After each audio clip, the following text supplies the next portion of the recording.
Hey, y'all, it's Monica. If you know me, you know a very little bums me out more than chemtrails. They drive me crazy. And it drives me crazy even more when normies tell me they are contrails and they're just water vapor and there's nothing to worry about. Well, I don't care what you call them. It still infuriates me that on any given beautiful day, planes spew stuff into the sky that creates clouds. And it has to be more than just airplane exhaust because I saw plenty of planes in the sky as a kid and I never saw that. But what exactly is going on? I've never found anyone who could answer that question and prove it until now. And I must say, I was very surprised at what I heard, and I think you will be too. So without further ado, well, a teeny bit more ado, I invite you to join me and the lovely Stella from Down Under as we host the preeminent expert in the lines in the sky, Jim Lee. This interview is in 2 parts, and even that is just scratching the surface. So open your mind, type climateviewer.com into your browser, maybe open another tab for climateviewer.org, which is the real deep history. And that way you can research as we go. But you don't really need to do that. But still, that is just an unbelievable wealth of information. So before you're just like, no way, look into it. Anyway, I hope you enjoy part 1 of this mind-blowing conversation. This is Monica Perez, and it is my great pleasure and privilege to welcome today Jim Lee of climateviewer.com and so much else. He is I have looked so hard for somebody who I can really trust to tell me what the heck I see when I look in the sky. And thankfully, Stella, whom I trust and know from Union of the Unknowns and other podcasts and personally and from the Propaganda Report days, said he's your guy.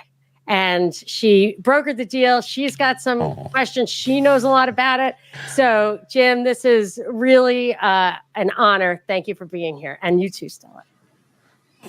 Thank you for having me. And I particularly enjoyed where you dropped the bass right at the end of your intro. Yeah, it's good, right? And actually, if you look at the picture, if you look at it, like it. Yeah, I saw it.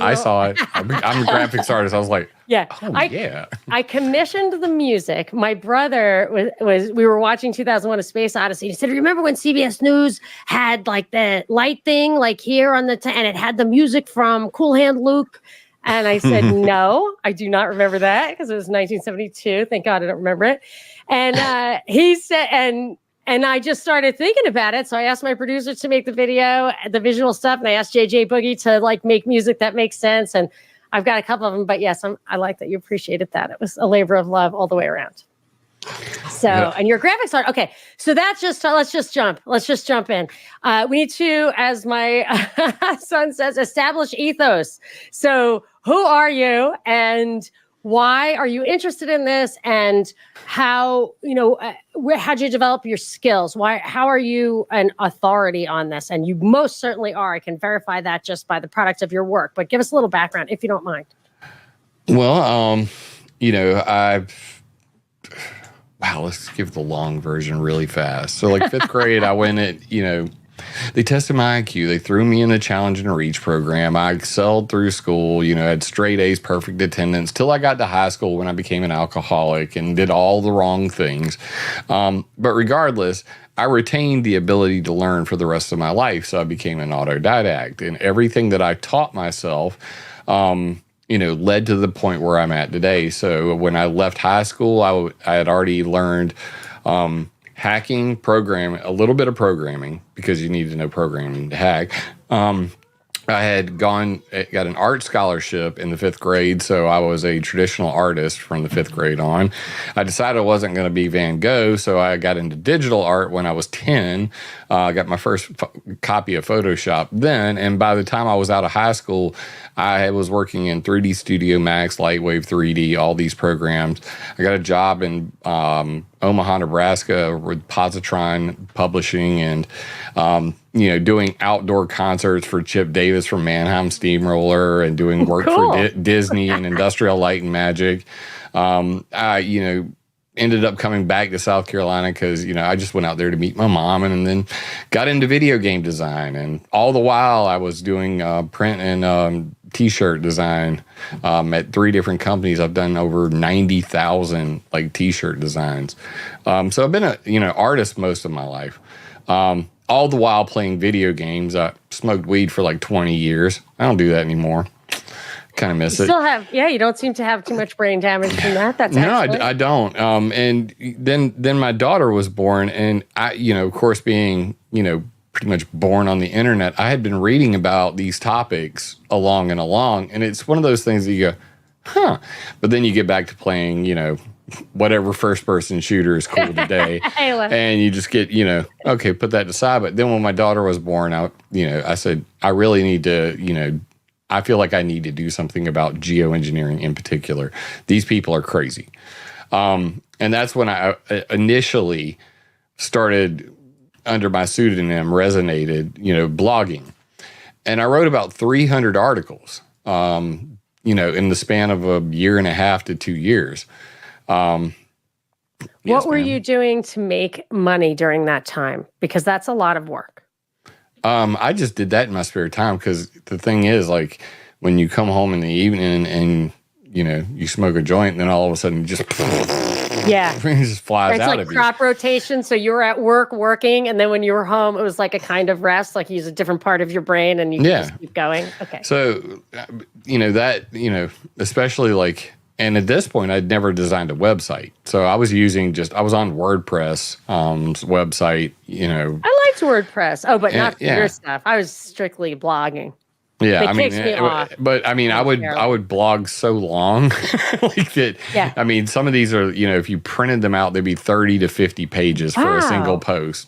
Wow. I would go way too deep.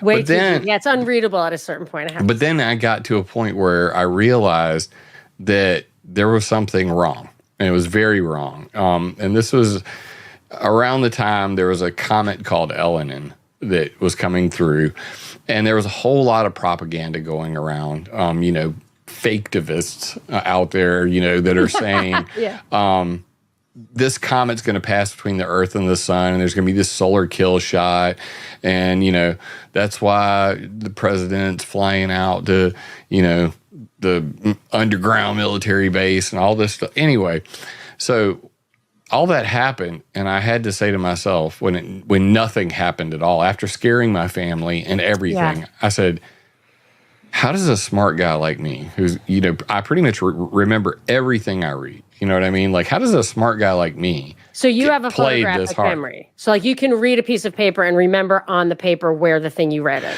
Not exactly to that degree, but I remember, vast amounts of, I'm a visual, I have a visual. I'm not pushing back. I'm kind of trying to figure out how it works. I get it. But no, like some of it's repetition. Some of it's just, I don't know how. Quitting the weed probably helps. I mean, yeah. Well, actually, sometimes.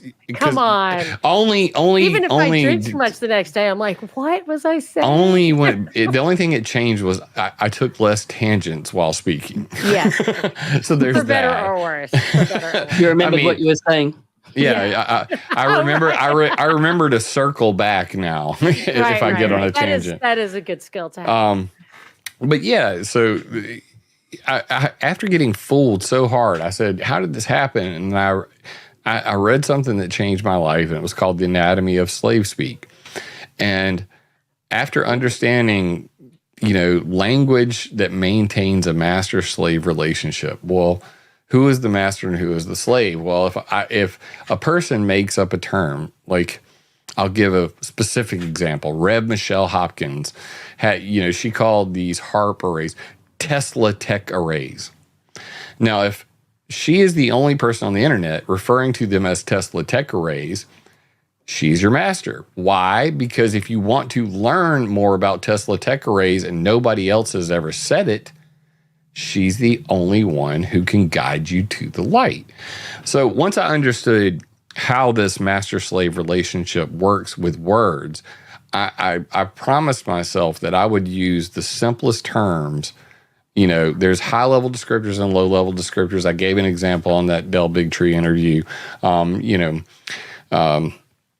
cell phone, Coke bottle, sword. We're not going to disagree on what those are. We all know what they are. You can hold them in your hands. They're tangible. Those are low-level descriptors. And high-level descriptors are things like good, evil, God, government, vaccines is what I said to Del Bigtree. Of course, he got a real kick out of that and immediately got it. Because it used to mean one thing and now it means another thing.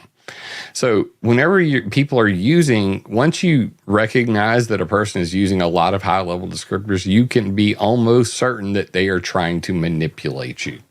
Or they don't understand a thing well enough to explain it simply enough. Go ahead. Is that the same way that, like, I find when people use super big words, or you're trying to, like, read something that is sciencey and you have the capacity to conceive because, you were picked out as being smart or whatever, you're smart.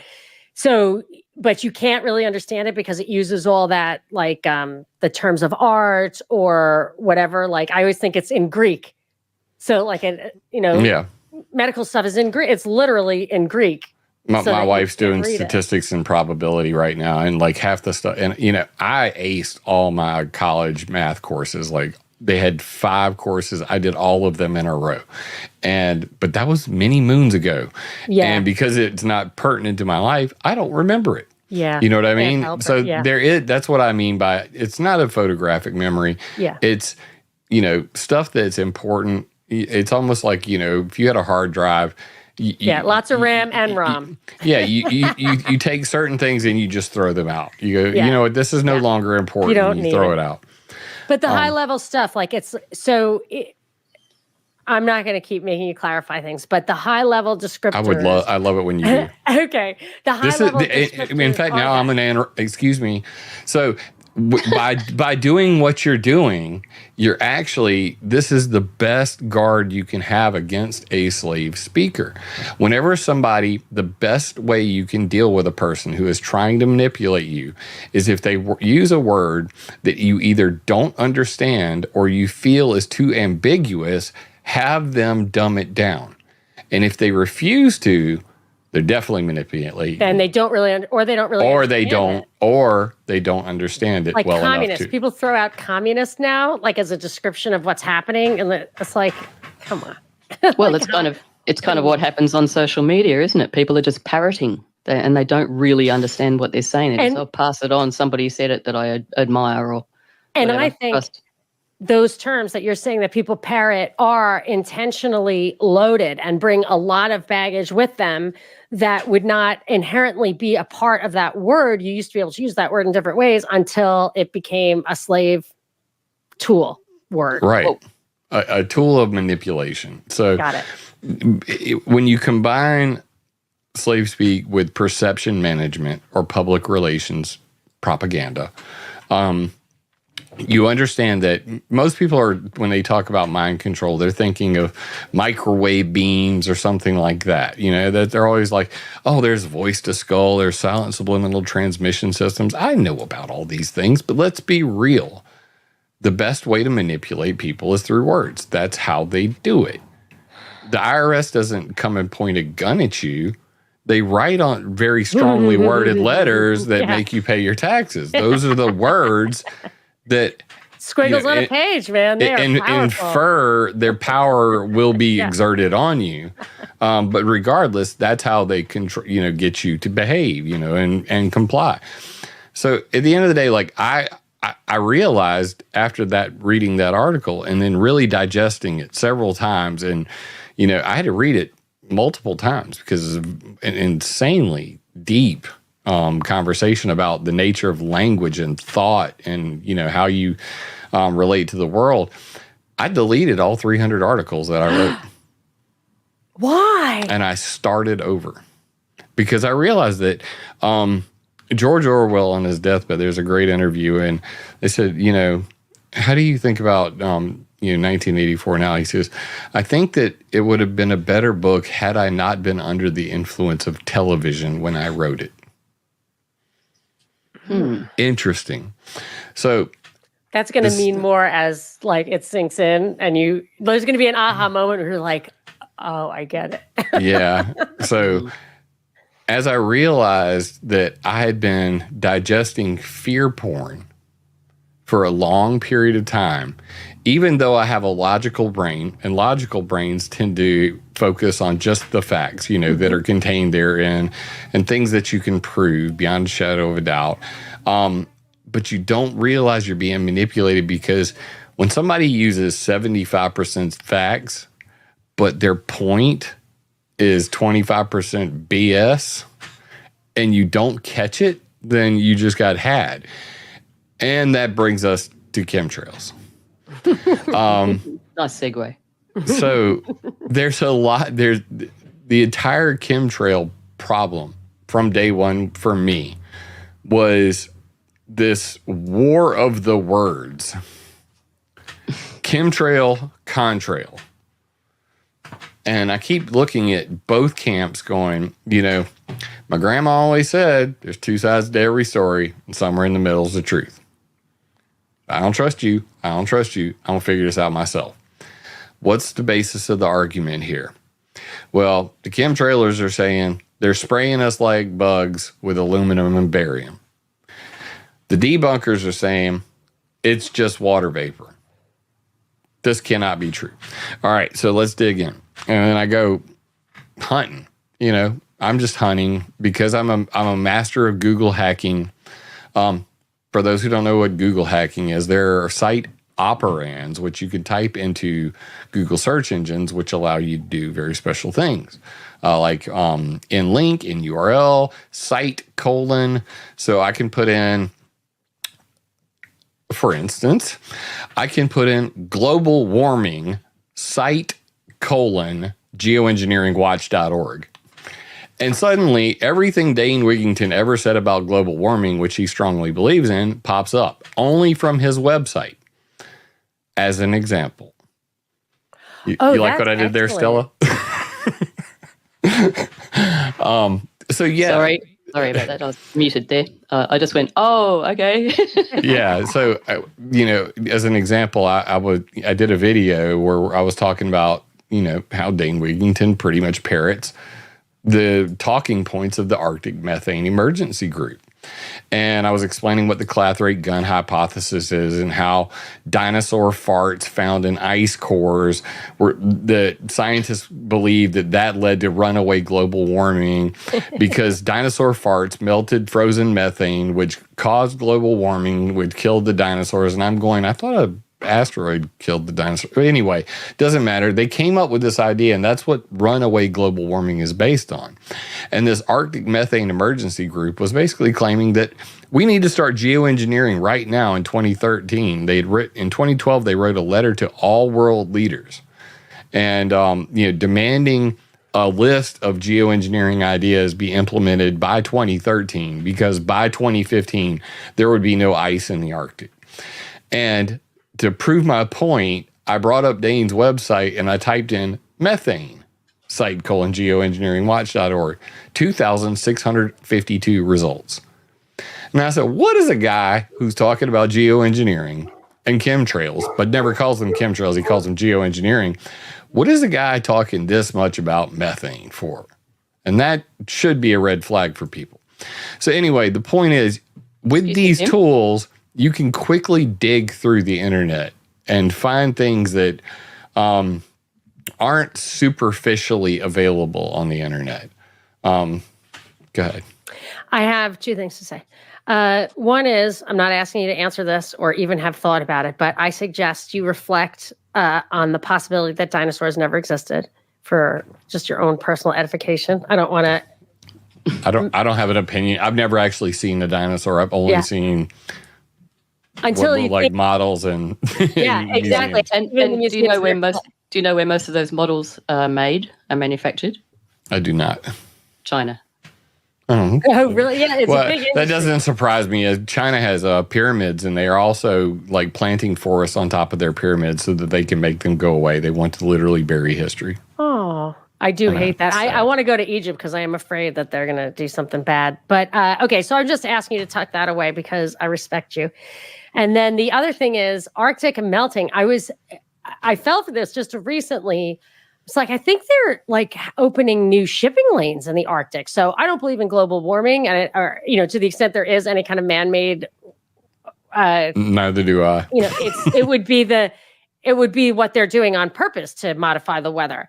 But don't talk about climate change unless you know about the climate changers. Yes, exactly. So I feel like there are, and I don't know enough about it, but I was reading about tunnels under Iceland and, human activity in Antarctica. And I thought, well, maybe there is just an increased temperature just because there's increased activity, or who knows if they were going to build a nuclear power plant in Iceland. Maybe they did.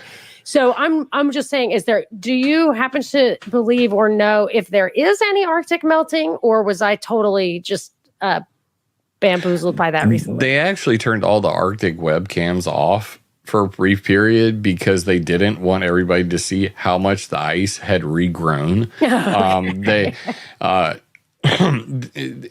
These cycles, they don't understand. Because I just thought they were doing more oil exploration there. They are. And in fact, I'm going to bring it back to what I just said. The Arctic Methane Emergency Group, they had two proposals. One was called Project Lucy, which was I dubbed Lucy in the Sky with Diamonds. And their idea was, hey, because methane venting, methane's 10 times more potent than CO2, all these numbers they're throwing out there that are completely made up.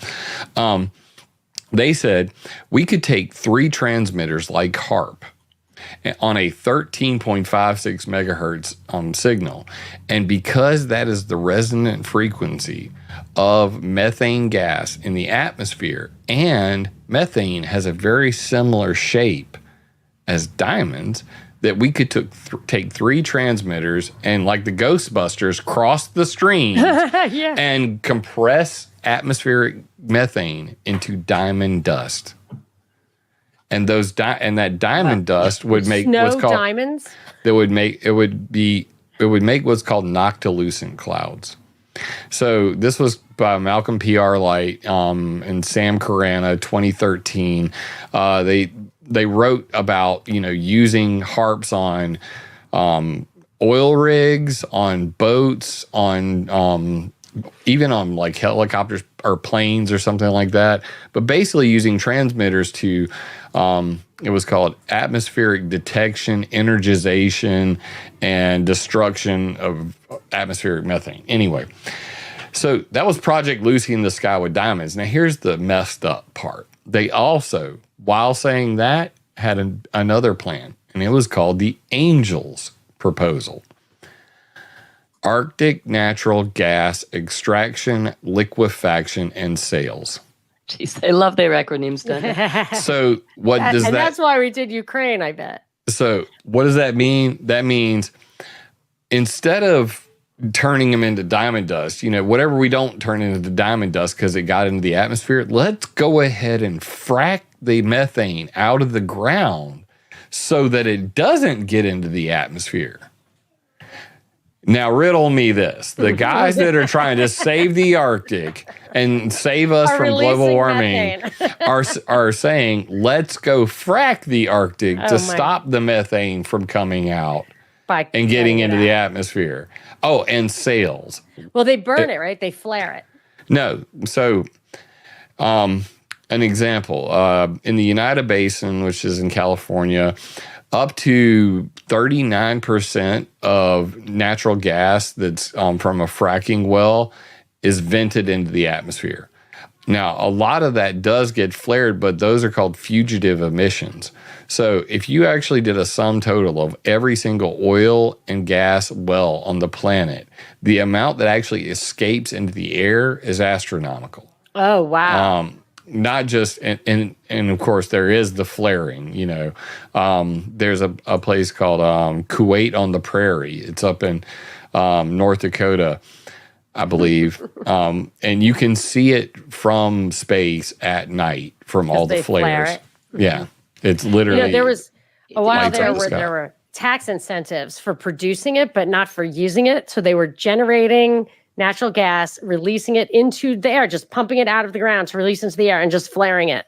And then they would get the credits for it. I was briefly a banker in the oil and gas department Wow. many years ago. And I remember that was a line item, like, gas credits. Yeah, that's crazy. That's Isn't sort of that insanity. It makes as much sense as what they're doing here in Queensland is they're taking out a whole bunch of koala habitat to put in the wind farms. I mean, what?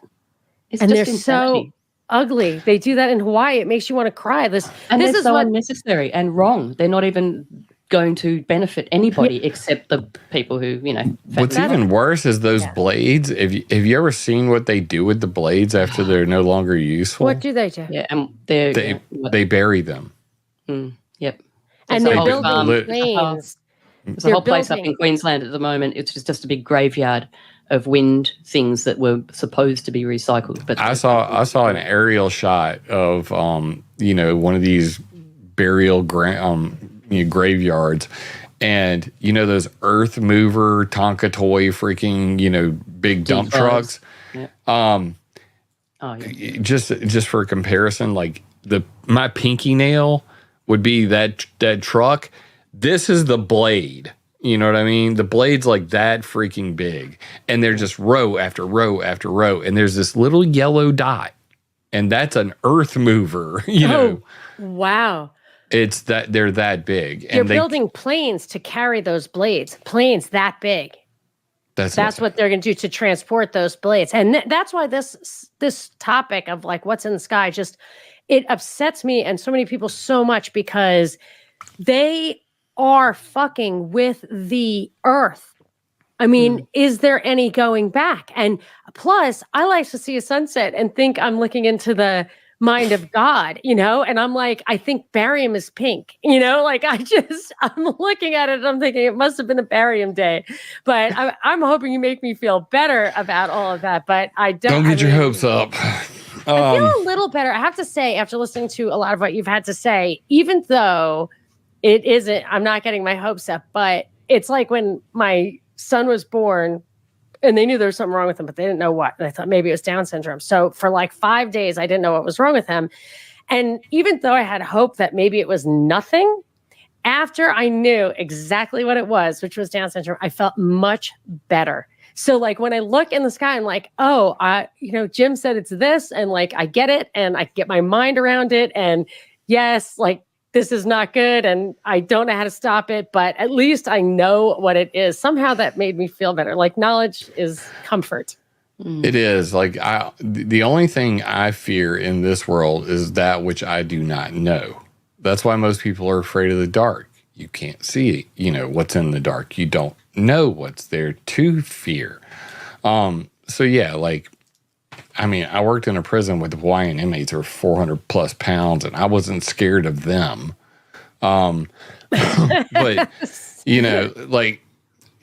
thing that scares me is, what if I've just spent 10 years, teaching people what I know and I'm wrong?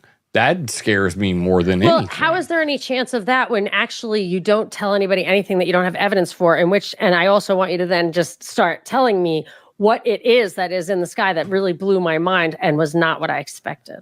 So for me, wrong because I need evidence. I'm an eternal skeptic. So I don't trust anybody, period. Outside of this house and my daughters, it's on a day-to-day basis. They're young.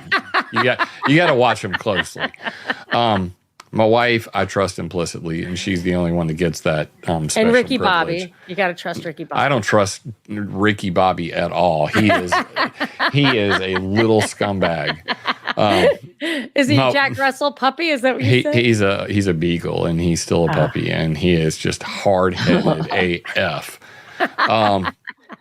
We're like, come on, Ricky Bobby, shake and bake, Ricky Bobby, get back in here now. Pees on you like a chemtrail. Oh, he's past the point of you're defecating all over the house. But yeah, I mean, he will eat anything. We have chickens, so he thinks that chicken poop is Hershey's Kisses. You would not. I mean, and then I'm watching my daughter get licked all over her face, and I'm going, stop! No! Just stop this. We got to toughen up because we might be like in a war, so we might have to live in the tunnels or in the outlands. So No, it can't be squeamish. I'm not squeamish like when I need to be, but I mean, in the comfort of my own home, when he's on your daughter. when he's chewing a maggot-filled rat that my cat's left in the backyard, and then licking, wanting to lick all over me, I'm just like, back up, fall back, Ricky Bobby, back the fuck up. Just give her some ivermectin, she'll be fine. Oh Lord. Anyway, there you go. Yeah. So, all right. So what is it? What's up there? So, like I said, I started out from the basic premise. I do the who, what, when, where, why. Kind of. That's the way I break it down. Who is usually last, by the way.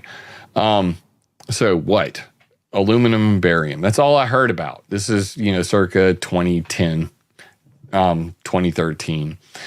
What is aluminum and barium? That's all I keep hearing about is aluminum and barium. Damn it, I'm going to find the aluminum and barium. Where can I find the aluminum and barium? And I'm thinking to myself, well, I mean, I do, know the entire history of weather modification. And, there wasn't much mention of aluminum outside of geoengineering. Now, geoengineering is totally different because it happens in the stratosphere. That's the intent, is to whiten the sky, make reflective particles using sulfur, titanium dioxide, aluminum, diamond dust, which we already mentioned. David Keith also said diamond dust. So now I was like, oh, those guys weren't crazy. David Keith is like the Harvard geoengineering guru. Yeah, he actually just quit. Like they actually canceled his Bill Gates funded geoengineering test called ScopeX. He's now teaching at the University of Chicago so he can indoctrinate the youth into growing up to be good little geoengineers just like him. So he's gone. But diamond dust and calcium carbonate, those are the 5 for geoengineering, top 5. Sulfur is still number 1, period. This is they all love that. Sky whitening. This is sky whitening. This is and the idea of the stratospheric stuff? Yeah, it's called stratospheric aerosol injection. And the so idea that's not what I'm seeing when it's coming out of the back of a plane. That's something different. It is and it isn't. That's where it gets complicated. Good, great. It's where it gets complicated. Thank you. So if what is this? I don't know what this is, but it'll work. If this is our dividing line, okay? Up here is the stratosphere, down here is the troposphere. All down here, you get clouds. Any plane flying up here, all of the aerosols, the particles that are coming out of the exhaust, that is the definition of stratospheric aerosol injection. Okay. So the stuff I can see is the stuff. So this is what the only thing I've ever said definitively about chemtrails are these 2 things. One is stuff coming out of planes that I can actually see turns into clouds. And that did not happen in any meaningful, observable way when I was a kid. Those 2 things I am 47 years old. Yeah. I was a Boy Scout. I was outdoor every single night, getting drunk in high school. This is Sumter, South Carolina. So if you want to get drunk in high school, you do it in the woods. And I mean, there'd be 20, 50 of us, around a huge campfire, sleeping in our vehicles. We were outside all the time. I mean, from the time I was a kid, my dad and my mom separated when I was 2. I was not allowed in the house. Me and my brother, our grandma was like, you were an outside dog. Yeah, she was like, here's breakfast. Get the hell out. Come back. She'd come to the door and she's like, Jimmy David, lunchtime. And then, we might be a block away, but she had that voice, and we'd come in, we'd eat, and then get the hell out again. We were allowed to watch Price is Right, and that's it. And then we're back outside. Nice.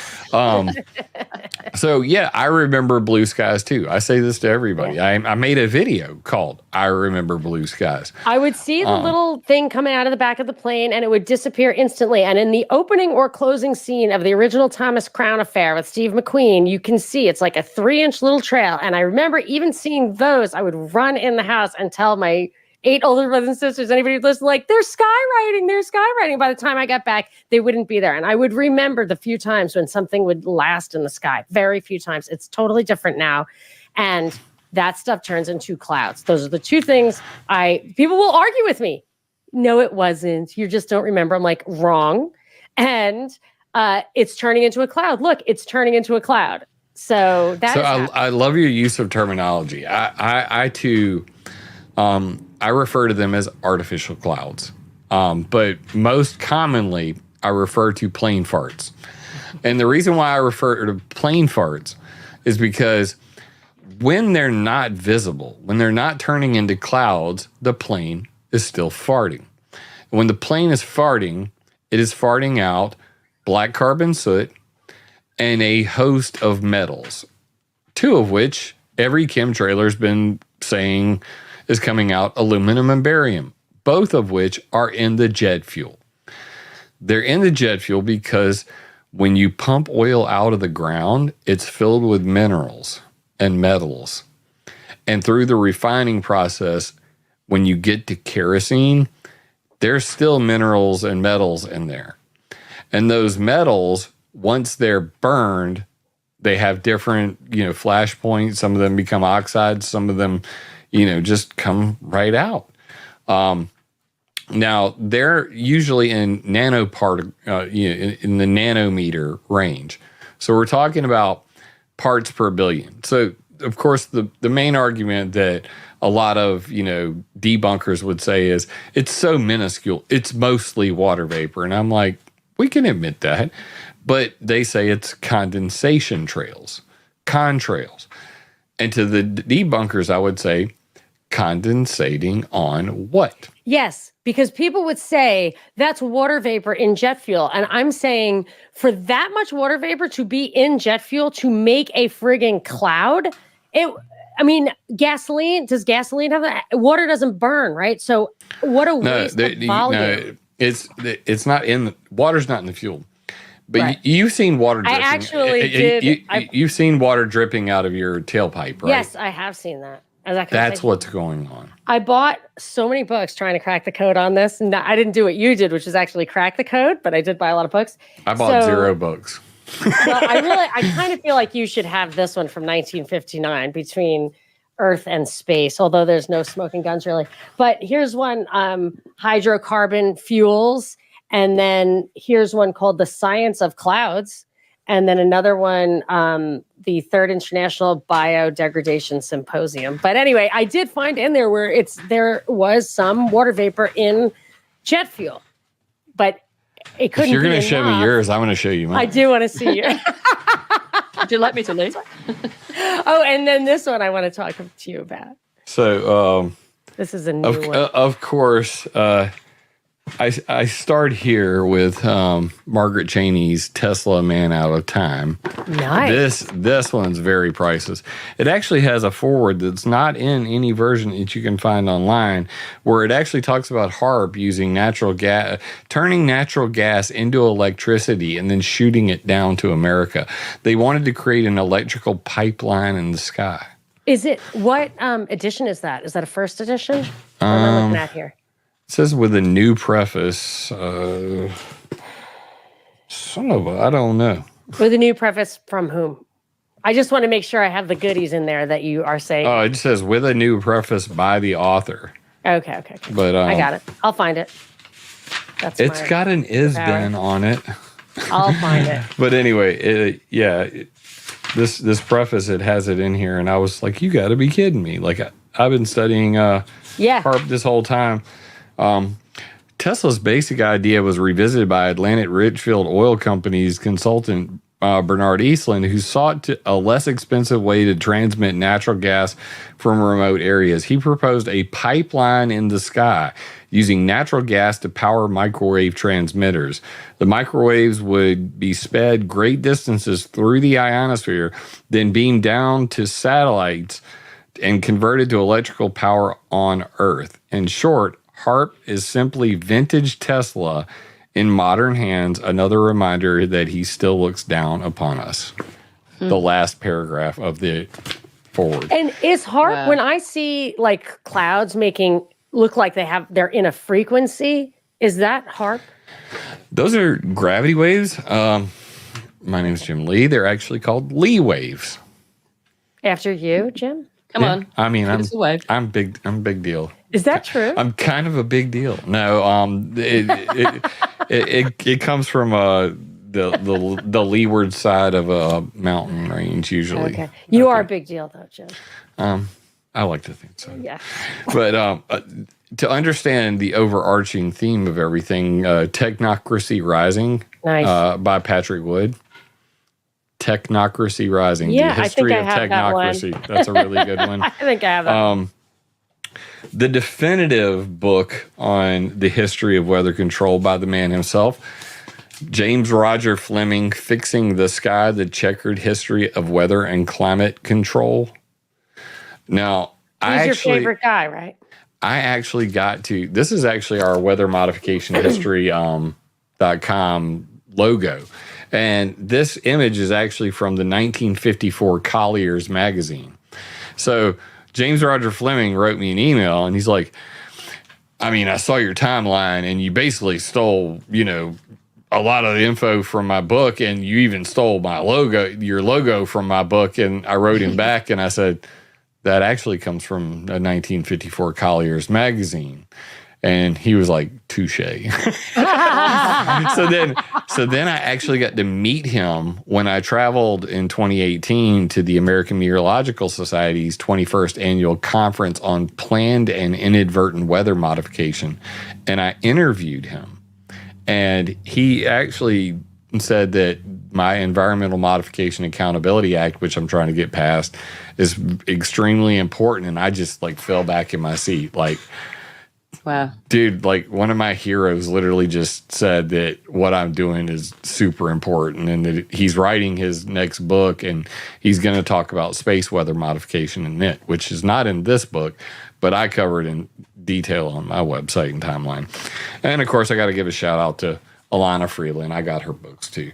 Right. Oh, really? But I'm in them. So, Did she do the Mark Ellens thing? What's her story? She's friends with Clifford Carnicom,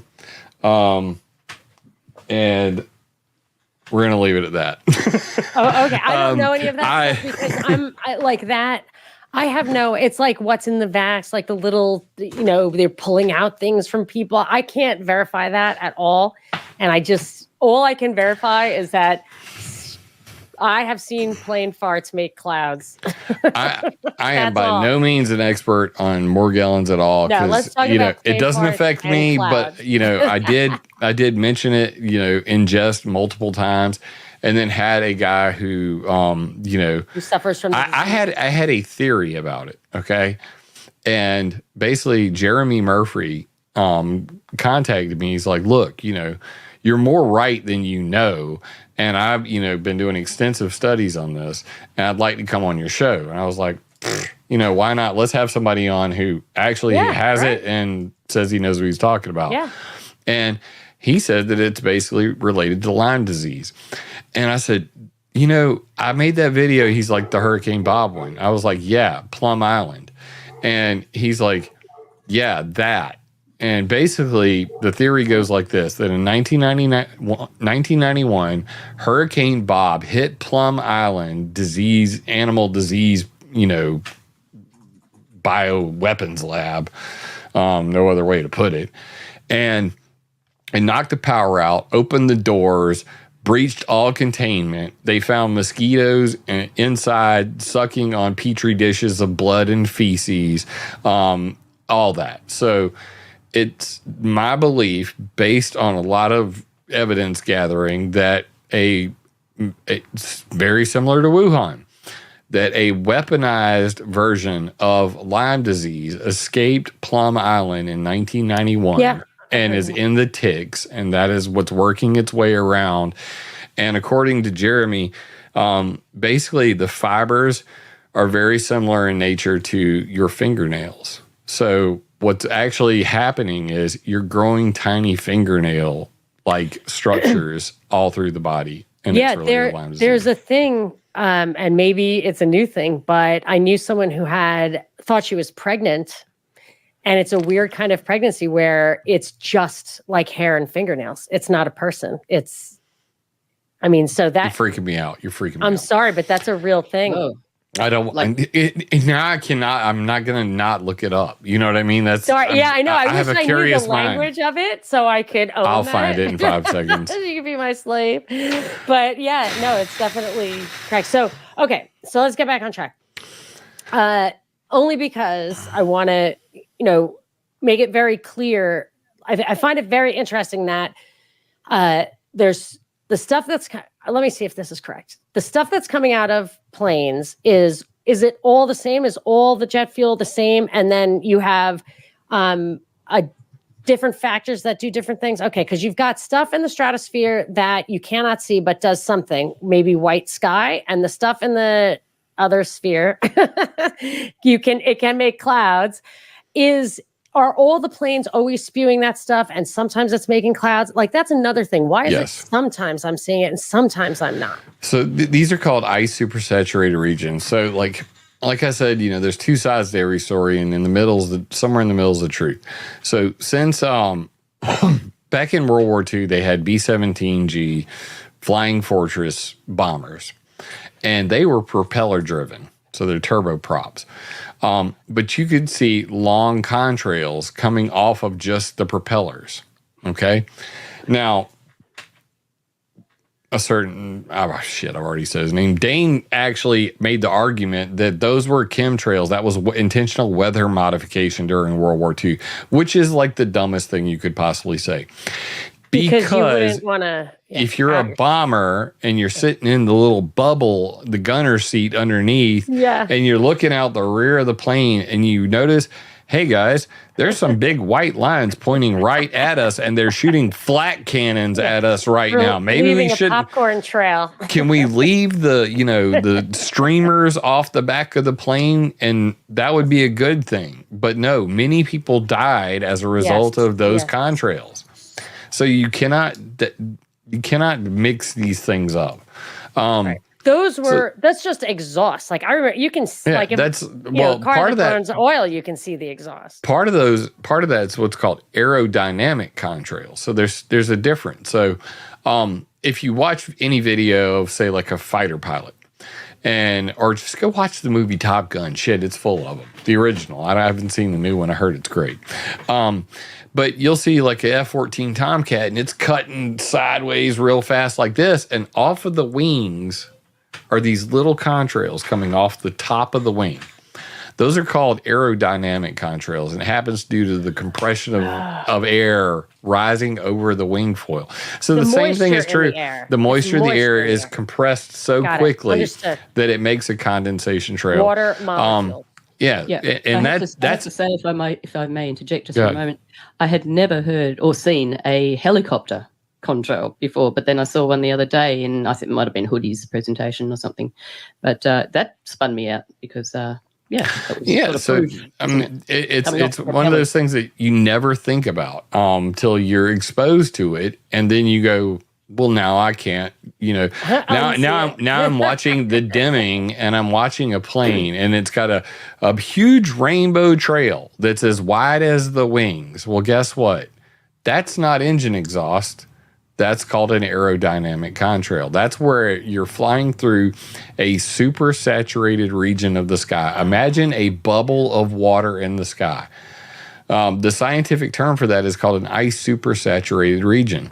They actually have this thing called the Appleman-Schmidt criterion, the Appleman chart, where they, basically use radiosonde data to measure the temperature at height and the relative humidity, the dew point depression, and where the dew point depression and the relative humidity come to within about 5 degrees Celsius, that is a ripe conditions for persistent contrail formation.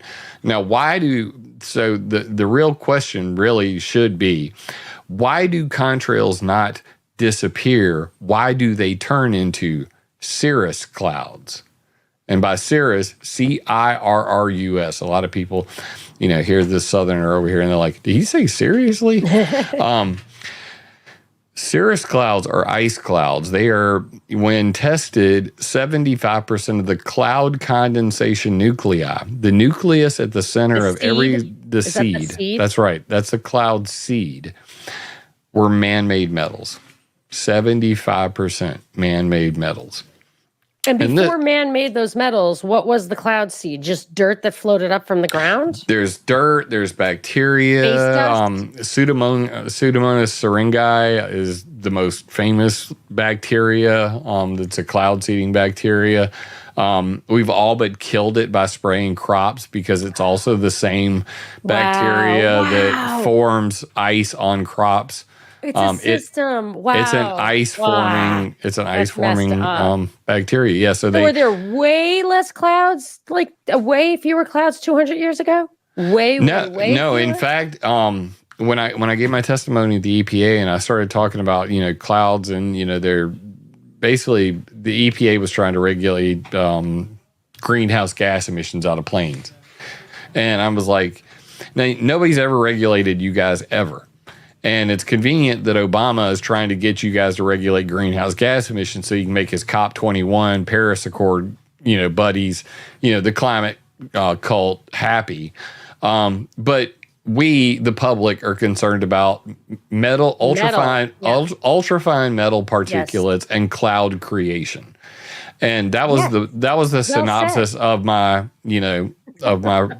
thank you, of my testimony.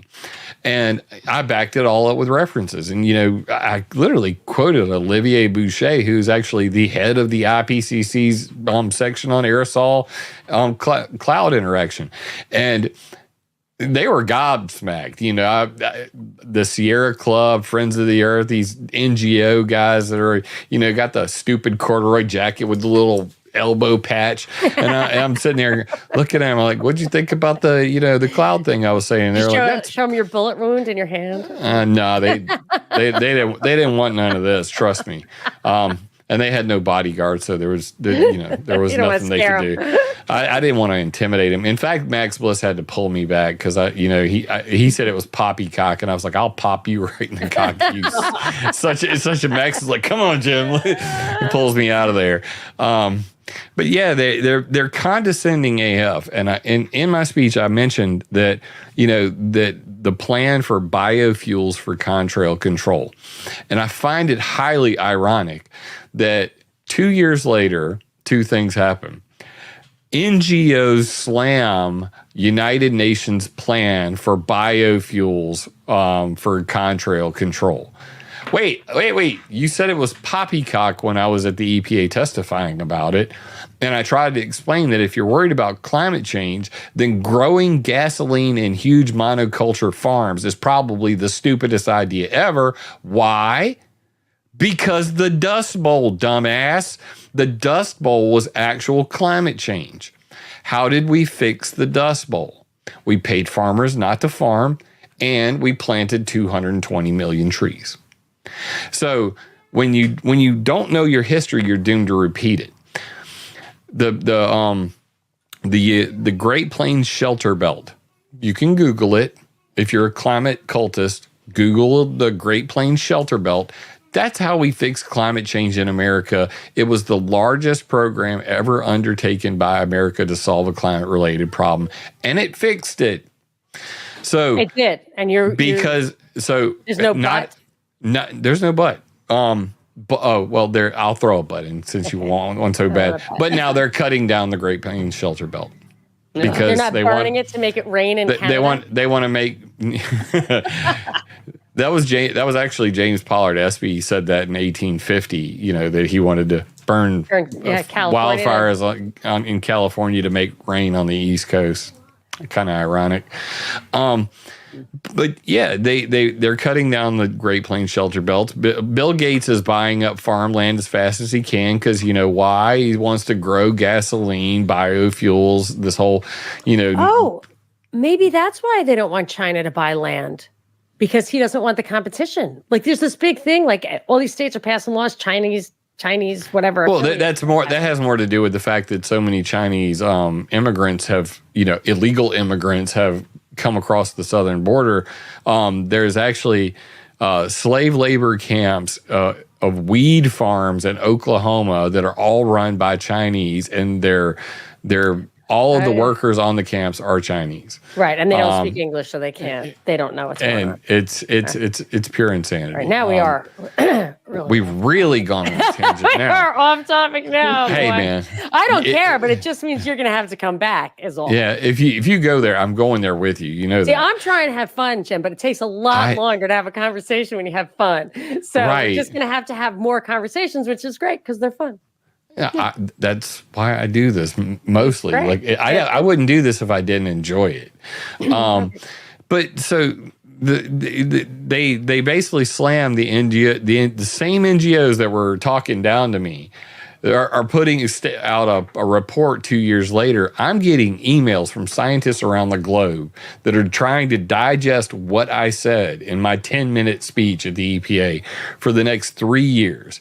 And, because all of these peer-reviewed journal entries are coming out, and Jasper Kirkby from CERN basically validated something that I'd said. And when he did the cloud project, Cosmics Leaving Outdoor Droplets, and he published it in 2017 saying that, see how I got all the way back to answering your question? No, it actually was cloudier in pre-industrial times. And the reason why, trees. So trees actually create cloud condensation nuclei. And through transpiration, they actually provide moisture and seeds to make their own climate. He said it's a beautiful idea that trees can actually create their own climate.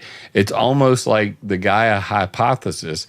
But regardless, there was an assumption that pre-industrial times were less cloudy because sulfuric acid played a key role in cloud formation. Now, it's true that sulfuric acid coming out of the back of planes does increase the number of aerosols in the plume. So sulfuric acid plays a key role in the formation of persistent contrails. However, when he actually did put a coniferous plant, some plant dust, some water vapor, and some galactic cosmic rays in a tube and made a cloud, he went, oh, wow. So we were wrong about everything. And basically said that every climate model on the planet was wrong. What year is this? This was 2017. Jasper Kirkby from CERN. Cosmics Leaving Outdoor Droplets. CERN. So the guy in charge of well, he's not in charge of CERN, but he works for CERN. Whatever. The place, ground zero for, there's like a 1 in a million chance that we might blow up the whole universe, but suck right into there, and then we flip out, and that's why we're in. Actually, CERN's the reason why we're in Bizarro World right now. In fact, there were no chemtrails before CERN flipped the entire universe inside out, and now there are chemtrails. Don't you know? I've heard it all. I've heard every single. I was like, wait a second, what? That's That's not right. But that's why we all have this collective Mandela effect, that we don't remember them, and now we, I am very clear, and I will not take. My memory is good, and I do remember that, but I just want to make sure I understand. So okay, just keep going because I do understand. So here, in a nutshell. The reason why we have the cloudy skies we have today and didn't have them when I was a child is several factors. And I've actually got my entire, Stella, you probably saw it earlier where I put help needed. Did you see the post earlier? Yep. The reason I'm doing that is because I'm going to put together the world's most definitive explanation of this atmospheric event by combining multiple different data sets to kind of try to overlay them like I do with Climate Viewer 3D on climateviewer.org. I take multiple different types of maps. An example, if you take fracking wells, cloud seeding projects, and the U.S. Drought Monitor, and you turn all three maps on at the same time, what you will see is that fracking depletes groundwater, and then cloud seeding projects are implemented to fill up reservoirs to bring rainfall back to the areas that are stricken by drought. So that's one of those direct correlations that you can see simply by clicking 3 maps at the same time on Climate Viewer 3D. It's why I built the damn thing. And I have many more aha moments where I see things and I'm like, oh, now that makes sense, because when you see this plus this plus this, well, duh. Well, the same is true with the air. Go ahead, Stella. Jim, just saying, just something that came to mind then. It's almost like, we have God's natural cycle, which is the ultimate intelligence. And then we've got this other cycle that we've created, the artificial intelligence of nature, I suppose. Exactly what you're saying.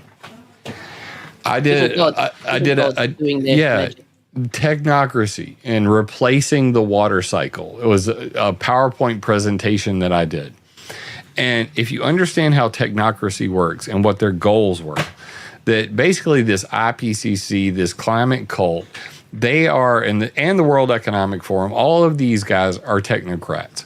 And they are a body of the United Nations too. Yeah, that they all want to have a one world government ruled by unelected bureaucrats through the scientific method. And they want a single monetary unit, which is based on energy. This was 1930 when they wrote these ideas down. These are all the same ideas. Universal disarmament by law, except for the one world government, which is why every time there's a school shooting or something, they're trying to take your guns away again. All of these things are true. So what I come to realize is, we mentioned the bacteria. Through spraying crops and destroying all the natural types of plant seeds, that are cloud seeds that would occur. Through screwing with the evaporation cycle in the ocean by coating the entire ocean in plastics. If you look at every single part of the hydrological cycle, deforestation, killing natural forming cloud bacteria, coating the ocean in plastics, they're screwing up the natural hydrological cycle. And then they're replacing it with a technocratic solution: weather modification, geoengineering, sunlight dimming, the thermostat. So they want to control where water falls, who gets it, who doesn't, winners, losers. This is called geoengineering governance. They've had 2 stabs at it so far. Both times they've failed miserably, because basically the last meeting was just about a month ago. The African groups were saying, hey, we want to do a solar geoengineering non-use agreement, meaning a ban. And the United States was like, no, we want to have research on this. India backed them up this time. Last time it was the U.S. and Saudi Arabia poo-pooed the whole thing. But basically they're trying to write laws to where they can control the thermostat of the planet so that they can circumvent the Environmental Modification Convention, which was the weather warfare ban of 1978, which bans transboundary, long-term, harmful environmental modification techniques, which by definition geoengineering is. It will be long-term. It will cross multiple boundaries. It will not just be in somebody's state. Even though cloud seeding's not localized to states, it's legal. So yeah, all of this is about, the technocrats trying to control all resources on the planet, human resources being the most important of all. So they want to control everything from your mind to the rain to everything. And of course, they're blaming it all on the Industrial Revolution. Well, if they're going to do that, I'd at least like for them to point out the biggest polluters first. So yeah. whenever I'm looking at it and I go, 7 super tankers that are bringing all that plastic shit to Walmart from China, all right? 7 large tankers crossing the Pacific Ocean emit more CO2 than every single car on the planet. I looked I looked right at my YouTube audience and I said, so, climate cultists, you got a problem with CO2? Sink 7 ships. and then Stop sink buying another the 7, plastic shit from and then Stop buying the crap. yeah, and then we can call it a day. And people in Oregon can burn, wood to keep themselves warm. And you know what? I got a friend up in Vermont. He can't buy coal. And I mean, that's how his house has been heated for, 100 years. And he can't buy coal because of the Biden administration. Like, he's panicked. He called me before winter and he's like, I don't know what I'm going to do. I'm probably going to freeze to death this winter. Wow. That's the main problem here, is that while everybody's, coming up with all of these crazy ideas for what's going on in the sky, nobody wants to start at pollution. And I'm trying to be pragmatic and go, yes, I recognize that all of these scientists are saying, let's make clouds by day, none by night. Let's control when contrails persist and turn into cirrus clouds. Let's control the clouds. When we make them, why we make them, what they do. That is true. Now, that is true. The very first article I wrote on climateviewer.substack.com was geoengineering with contrails. And I wrote that just to trigger the shit out of everybody on the internet, because people seem to think that contrails aren't a thing. Contrails, and I get this all the time. Problem. Whatever it is, it's creating condensation, which creates the clouds. Yeah, you have to have, that's what a cloud is. It's water that's condensated on a cloud condensation nuclei, a cloud seed, or an ice nucleating particle. So CCN, INP, either way. You have to have one or the other to make a cloud. And once enough water. Sometimes? Huh? Why is it only sometimes? Because if the temperature is not right, if there's not enough available water vapor, it's gonna just melt away. If it's even in high pressure domes, in high pressure, you usually have a clear sky, right? Low pressure, you get very cloudy skies. This is something like simple, like basic ass, meteorology. Like I didn't take a meteorology degree. I literally Wikipedia'd this. And the funny thing is, my good friend Jeff Matiska, he's in my Telegram chat as well. He's constantly in there, going, hey, the chemtrails are going to be here today because radio's on data. He knows. But he knows, do the weather controllers care at that? They do. I mean, surely, what do they do? Like move the planes up and down to the extent where they're like, okay, we need clouds today. That's one of the discussions. That's one of the discussions, is that, it boils down to this. When Obama was trying to regulate greenhouse gas emissions coming out of airplanes, that was a signal flare to the airline industry. Hey, we're coming for your tailpipe. And guess what? Planes emit a lot of CO2. I could give a damn. It's plant food. It's good, yeah. It's the gas of life. That's why they target it, because it's good. It's the gas of life. So anyway, when they're coming for their tailpipe, and then the airline industry's like, look, what can we do to greenwash? You've ever heard the term greenwashing? Well, how can we greenwash this? Okay, how about this, climate cultists? Yes, we make a lot of CO2, but we're going to use Google AI and artificial intelligence to recognize where ice supersaturated regions are, to do contrail avoidance. And at the British Aeronautical Society, this happened after the Del Bigtree interview. We did the interview January 22nd. It didn't come out till March because it took them that long to vet everything I was saying, get all the images and references. Wow. And they spent two and a half months making that damn video. I'm so impressed with them. Yeah. I don't care what anybody says. I hear it all day long. I don't trust Del Bigtree. I'm like, shit, he's got my... Yeah. He's the only person I've ever been on their show that's ever asked for evidence. You know what I mean?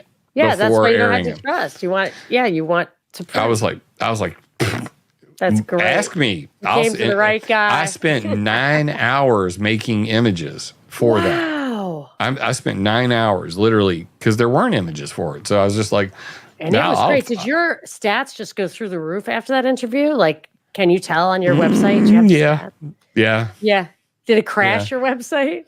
Well, I mean, the stat I'm most proud of is that Dane Wigington's blood pressure went up by about 100 degrees. You got beef.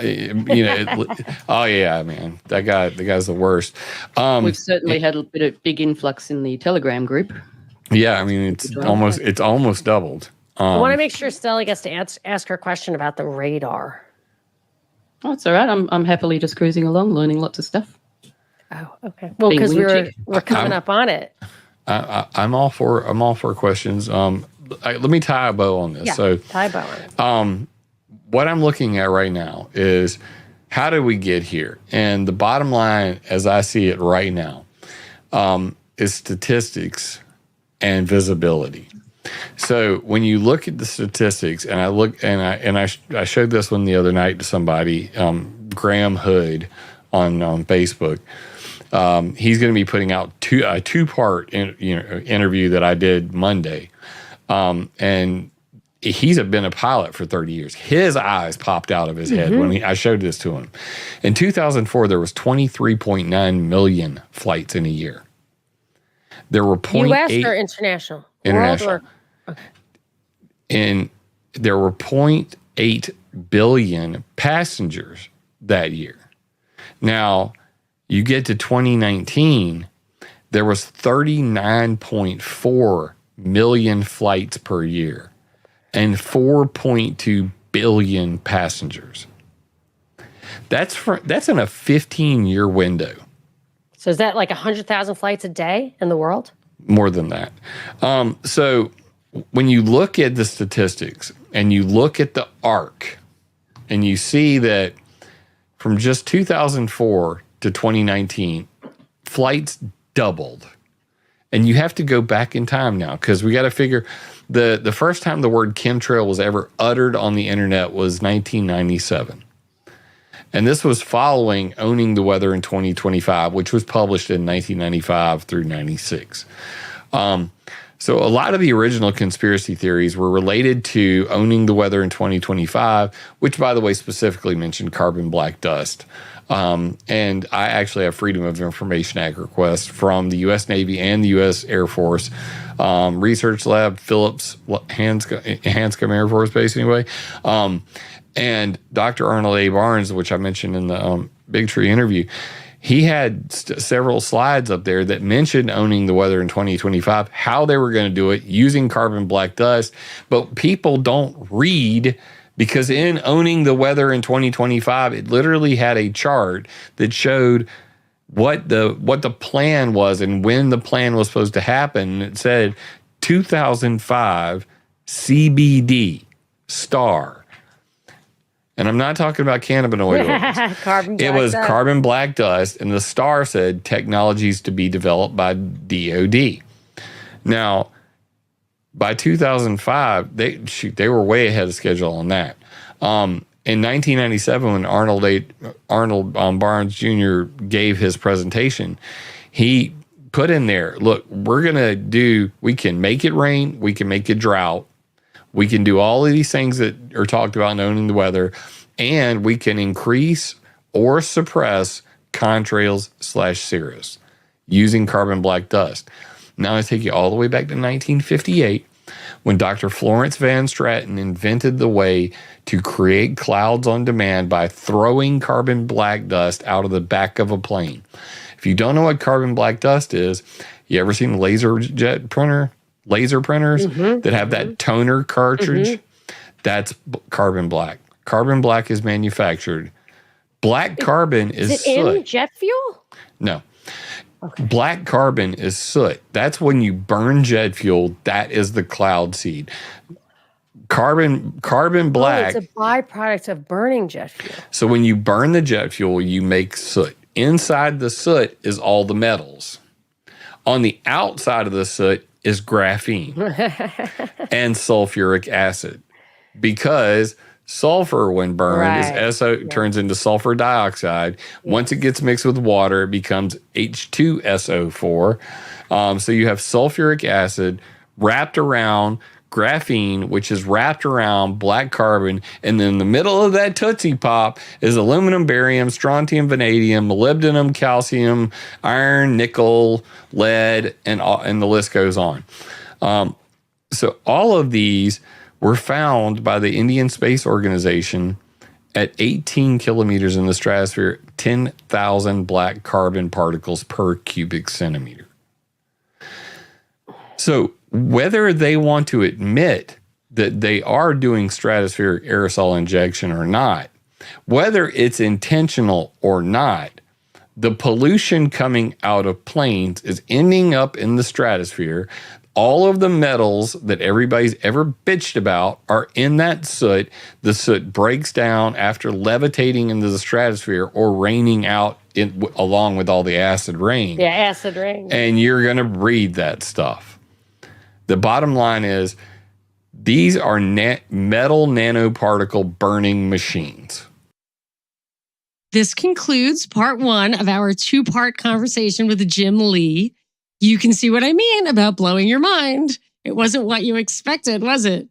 The second half digs in even deeper. But like I said, this is just the beginning of the story. So part 2 will be streamed live on Thursday at 2 p.m. Pacific, 5 p.m. Eastern on all the usual suspects, YouTube, Rockfin, Rumble. But I'm live streaming it so you can tune in and join the chat. A lot of the fun happens with the chat. Don't forget, you can find all of Jim's research at climateviewer.com and climateviewer.org. And you can find the lovely Stella live every Sunday night at 8 p.m. Eastern on WTF Forum in YouTube. I'll put the links of all that in the show notes as well.